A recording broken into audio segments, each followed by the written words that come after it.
Imagine acordar com um sonho de grandeza e no mesmo dia ser jogado por seus próprios irmãos num poço escuro e frio.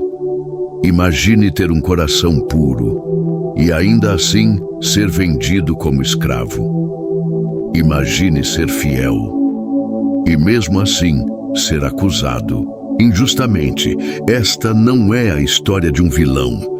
É a história de um herói anônimo da fé, um jovem de 17 anos, traído por quem mais amava, esquecido por quem prometeu ajudá-lo, mas lembrado por Deus. Esta é a jornada de José, um menino rejeitado, que se tornaria o segundo homem mais poderoso do mundo. Ele foi do poço à prisão, da prisão ao palácio, mas não foi sorte, foi propósito. Porque enquanto os homens tramavam o mal, Deus já preparava o bem. Enquanto José chorava no escuro, o céu escrevia sua coroa com letras invisíveis. O que parecia o fim era só o começo de algo muito maior. Hoje, talvez você esteja em seu próprio poço, rejeitado, esquecido, sem saída. Mas preste atenção. Os mesmos olhos que viram José no fundo da cova estão olhando para você agora. E o Deus que escreveu a história dele ainda está escrevendo a sua. Está pronto para ver como Deus transforma traições em destinos? Então respire fundo e venha comigo nesta jornada, porque esta é a história de quem foi ferido, mas não foi vencido. Esta é a história de José. Tudo começa com um pai e um filho preferido. Jacó amava José mais do que a todos os seus filhos, e para mostrar isso, lhe deu uma túnica colorida. Mas amor visível desperta inveja invisível. Seus irmãos o odiavam, primeiro por sua túnica, depois por seus sonhos. José sonhava com feixes de trigo se curvando diante do seu, com estrelas se inclinando perante ele. Então você vai reinar sobre nós? Zombavam seus irmãos. Mas o que parecia arrogância era apenas vocação revelada cedo demais.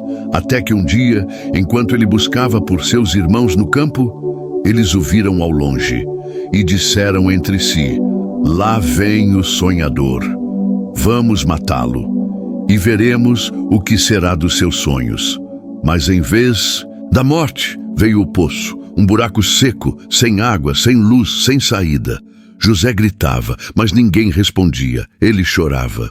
Mas seus irmãos apenas comiam pão à beira do buraco, até que viram uma caravana de mercadores e por 20 moedas de prata venderam o próprio irmão como escravo. Eles levaram José ao Egito. Câmeras imaginárias nos mostram um jovem amarrado, olhando para trás, enquanto a silhueta dos seus irmãos desaparece no deserto. Fim da infância, início da dor, mas mesmo no Egito, Deus estava com ele. José foi comprado por Potifar, um capitão da guarda, e logo se destacou por sua integridade. Tudo o que tocava prosperava, até que um novo golpe veio. A esposa de Potifar tentou seduzi-lo. José recusou. Como poderia eu pecar contra Deus? Mas ela mentiu, e ele foi lançado na prisão, injustiçado. Outra vez, agora José está na cela de pedra, sem amigos, sem túnica, sem família, mas ainda com Deus, porque mesmo atrás das grades, ele não deixou de sonhar. Na prisão, interpretou sonhos de 2 servos do faraó, um copeiro e um padeiro. Um seria restaurado, o outro executado, e tudo aconteceu como ele disse. Mas, quando o copeiro foi libertado, esqueceu-se de José do silêncio. Anos se passaram, até que o faraó teve um sonho. 7 vacas gordas devoradas por 7 magras. Nenhum mago pôde interpretar. Mas então, o copeiro se lembrou. Há um hebreu na prisão que entende de sonhos, e de um dia para o outro, José foi tirado da cela, vestido com roupas novas e colocado diante do homem mais poderoso da terra. O faraó perguntou: "Você pode interpretar sonhos?" José respondeu: "Não eu, mas Deus." Ele explicou: 7 anos de fartura viriam, depois 7 anos de fome, e sugeriu um plano.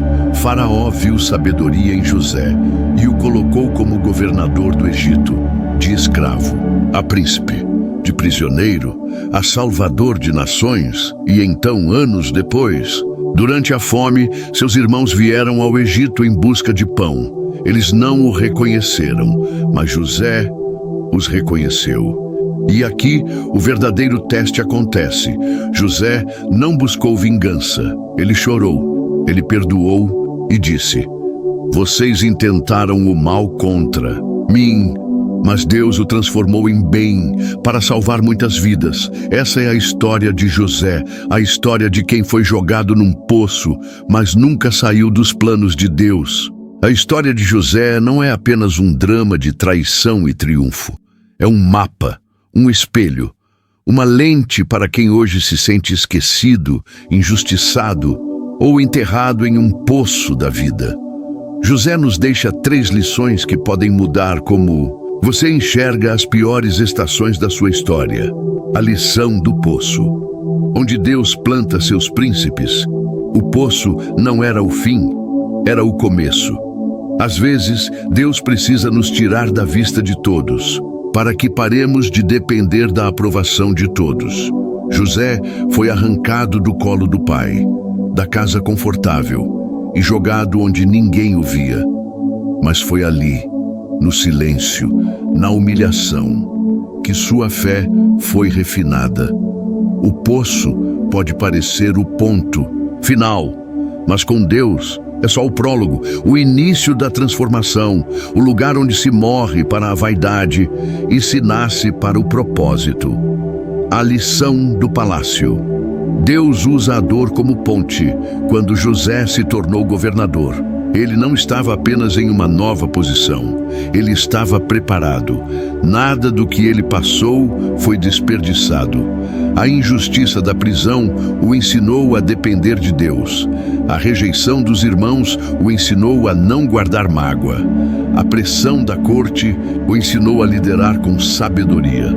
O palácio não é um prêmio, é uma plataforma. José foi elevado para salvar. O mesmo menino desprezado se tornou o homem que impediu a fome de destruir famílias inteiras. A lição do perdão. O verdadeiro milagre. A parte mais divina da história. Não é a túnica, o trono, nem os sonhos. É o perdão. Quando os irmãos de José se curvaram diante dele, temendo sua vingança, ele chorou. Não tenham medo, eu não estou no lugar de Deus, disse ele. Vocês planejaram o mal, mas Deus o transformou em bem.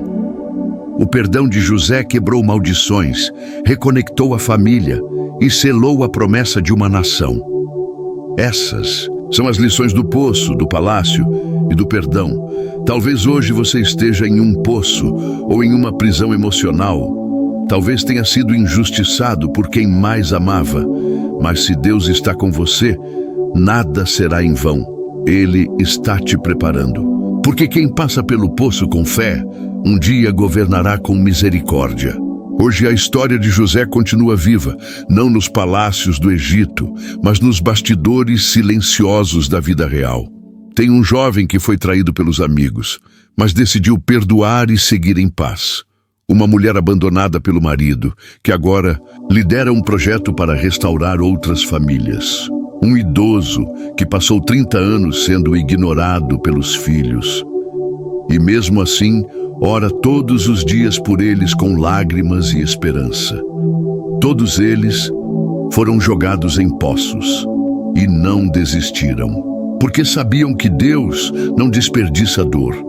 José é mais do que um personagem bíblico. Ele é um modelo para todo aquele que foi quebrado e ainda assim escolheu não quebrar os outros. Talvez você esteja exatamente nesse ponto da história, no poço da solidão, na prisão da ansiedade ou à beira de um palácio que ainda não enxerga. Mas lembre disso, o Deus que estava com José na cisterna também estava na cadeia e no trono. Ele nunca saiu de cena. Não é a túnica que faz o propósito, é o processo. Deus ainda levanta José em 2025, não para se vingar, mas para curar. E talvez esse José seja você. Se a sua história parece quebrada, se tudo que você tem nas mãos são injustiças, silêncios e traições, feche os olhos comigo agora. Imagine você colocando tudo isso dentro de uma cesta invisível. As dores que não saíram com o tempo, as palavras que você nunca recebeu, a fase que nunca passou. Agora levante essa cesta com o coração. Senhor, eu não entendo o motivo do poço, mas eu te entrego esse lugar escuro. Te entrego os irmãos que me feriram. Te entrego os sonhos que ainda não aconteceram. Te entrego as esperas, as perdas, os silêncios. Faz comigo o que fizeste com José. Molda meu caráter na dor. Me ensina a amar mesmo sendo esquecido. Me prepara para servir, mesmo antes de ser reconhecido. Se o trono vier, que eu nunca perca o coração de servo. Se não vier, que eu permaneça firme com o coração cheio de ti, porque meu destino não está no palácio, está na tua vontade. Amém. Se essa oração falou com você, escreva aqui nos comentários. Senhor, eu entrego o meu poço. E não se esqueça, compartilhe com alguém que está esperando por algo. E se essa história te tocou, você vai amar a que vem a seguir. José entregou seus sonhos e viu Deus transformá-los em destino, mas não foi o único. Séculos depois, um menino também entregaria o que tinha. Só que em vez de sonhos, eram 5 pães e 2 peixes. Ele não era um príncipe, nem tinha um palácio à vista, mas o céu inteiro se moveu com aquele gesto simples. Se você achou linda a história de José, precisa conhecer o menino que alimentou 5.000, um herói anônimo, uma cesta esquecida, um milagre eterno. Clique aqui do lado.